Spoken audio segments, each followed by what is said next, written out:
एमाले केपी शर्मा ओलीको केटाहरूले आक्रमण गरे हामीलाई। कतिजना हुनुहुन्थ्यो ग्याङमा? यिनीहरू करिब 30-35 जना थियो होइन। हामी मकैबारीमा लुकेर म बाँचेँ होइन। हजुर।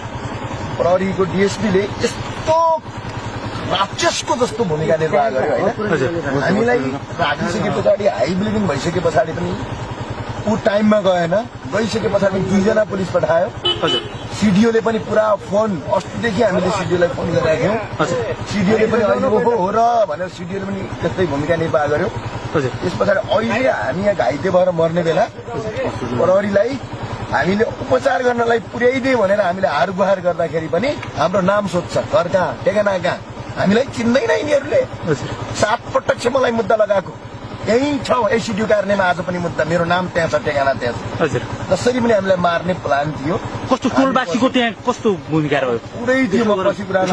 बोल्दै गरौँ, हस्पिटलमा बोल्दै उपचार गर्दै गरौँ। एमालेका कार्यकर्ताहरू, केपी ओली भडुवाका कार्यकर्ताहरू हस्पिटलमा बस्दै